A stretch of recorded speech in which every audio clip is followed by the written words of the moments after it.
You can't look at the news without hearing about what's going on in Syria.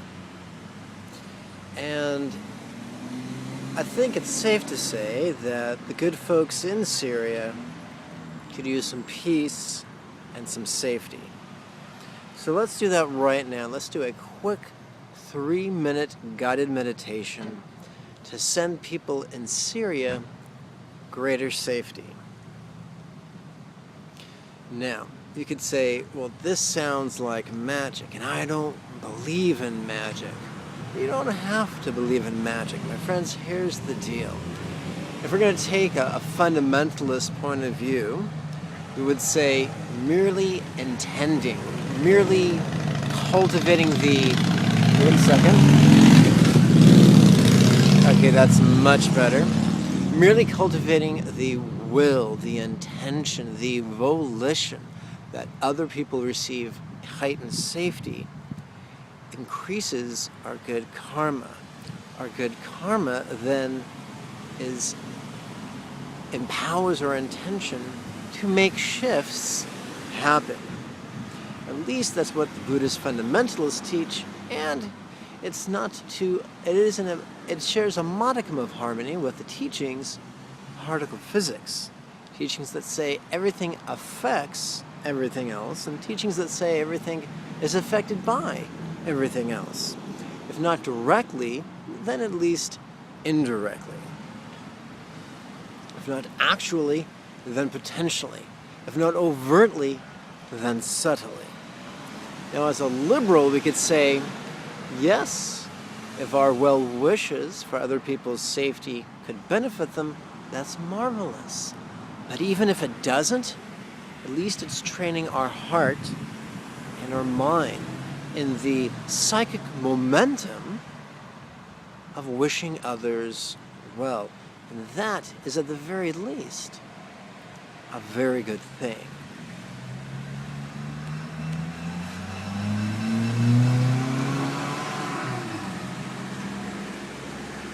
So let's start. Please sit comfortably, head over shoulders, shoulders over hips. Place your hands in your lap, left hand in the lap, palm up, right hand in the left, palm up, thumbs do not touch. On the in-breath, so what we're going to do is remember that all of us are very good at getting scared. And in the collective unconscious, there is this idea that if we seek to bless others, if our wording is wrong, it might actually hurt them. So the first thing we're going to contemplate is the safety of wishing others well.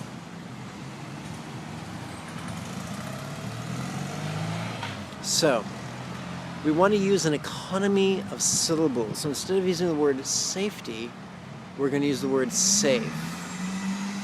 So we're going to ask the rhetorical question, how could giving others enhanced safety or wishing others enhanced safety be good? Now that's too many syllables. So we're going to shrink it down to just 3 syllables.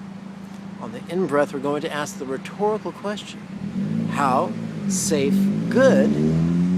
On the out-breath, we're going to intend releasing.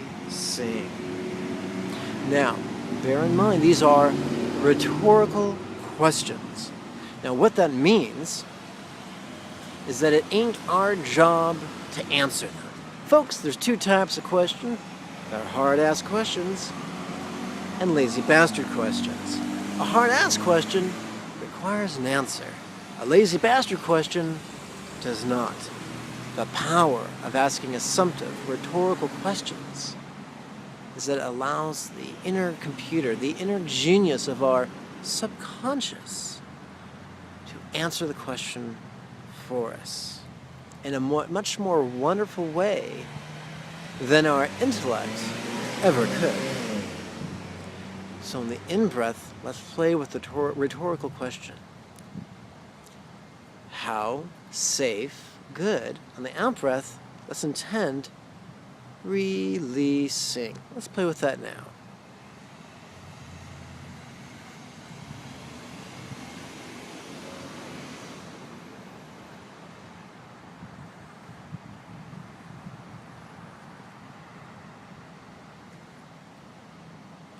Good.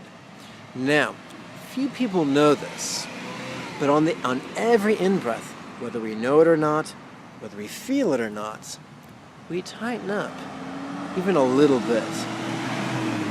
That physical tightening can correspond to the tightening of our attention or our concentration or our simple act of noticing.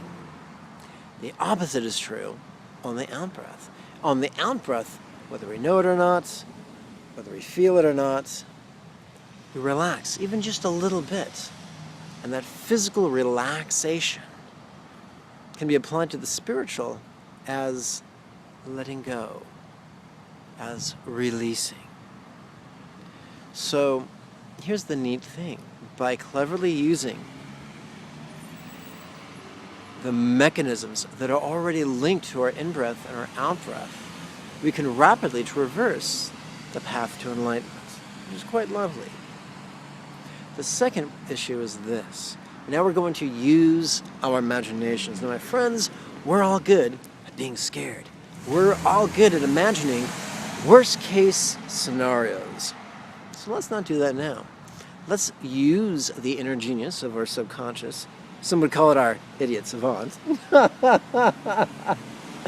So let's use the inner genius of our subconscious to imagine a best-case scenario. Let's imagine how wonderful enhanced safety could feel. Now, once again, we're going to play with a rhetorical question. So in the in-breath, we're going to mentally, silently ask, how safe feel. On the out-breath, we're going to intend releasing. Let's play with that now.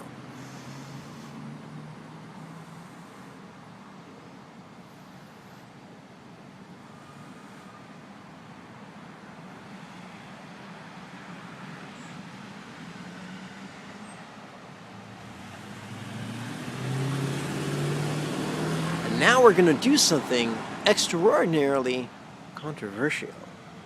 You see, before we send Syria safety, we're going to send ourselves enhanced safety. Why? Why are we doing that? Glad you asked. See, here's the deal. We are all naturally self-centered. That's neither good or bad. It simply is. It's a wonderful survival mechanism, especially if you ask the brainstem. It's a big fan of that. So we're going to use our natural capacity to be self-centered in a wonderful way. You see, my friends, there are two types of energy: pushing energy and pulling energy. Pushing energy can be described as hate. Pulling energy can be described as greed. When we use pulling energy for ourselves, that's greed. That's self-love. We use pulling energy to benefit one other, or our community, or our world, or all worlds. That's universal love. And that reminds me an awful lot of an umbrella. Umbrellas are wonderful to keep the water off your head. However, they're ungainly to store. So we close them down a little bit, and we shake them out. We shake out the umbrella. But they're still ungainly to store. So we tighten up, we roll up the umbrella tight, and we take that little strap, and we snap it closed. That makes the umbrella very easy to store. But if it starts raining again, a closed umbrella is not going to keep us very dry. The closed umbrella is like our own self-love or selfish greed. It's useful to an extent, but to really benefit from it, we want to open it all the way up. And that is what these next exercises are going to do. So let's continue. So we start off with a self-centered intention. Now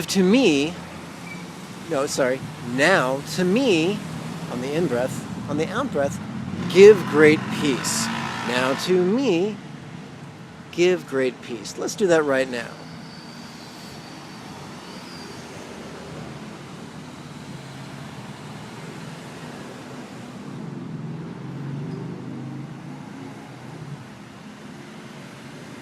Now let's turn our attention to Syria.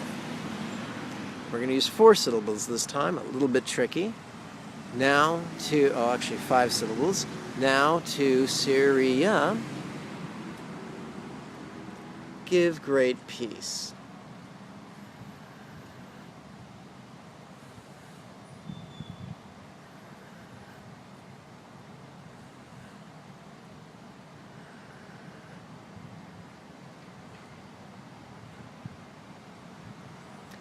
Now we're going to think about a bigger picture. We've thought about an entire country. Now, let's think about the entire world. Now to all, give great peace.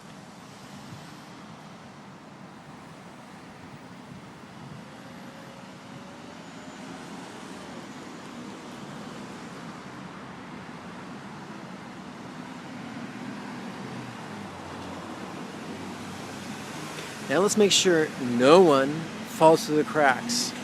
No one on our block, no one in Syria, no one on the world, no one in any world.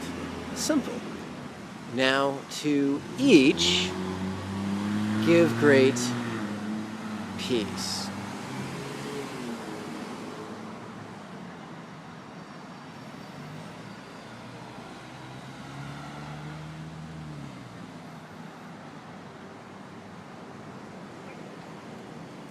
So we've been playing with a 3-syllable paradigm, and now we're going to shift to a 1-syllable paradigm.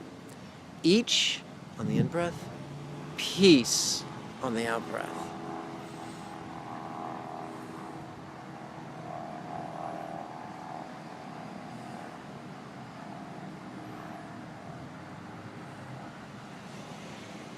Now remember, our ability to give the peace is locked in to our ability to relax on the out-breath. And our ability to relax on the out-breath is directly contingent or dependent upon the quality of the in-breath. So breathe deeply during the in-breath. Give to each, let's try that again. Now to each, give great peace.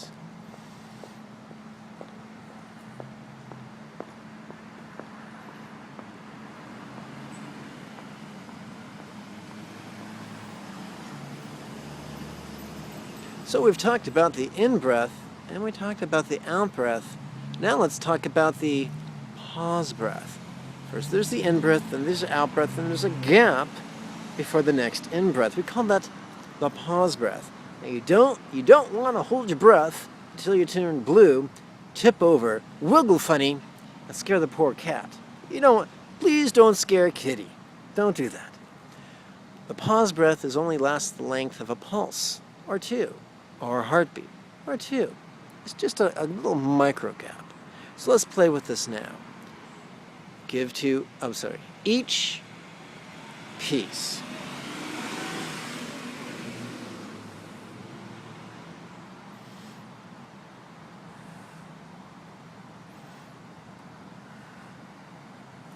My friends, I assure you, if you do this at least once every morning and at least once every evening for no less than 6 consecutive days, you'll see a noticeable change in your life.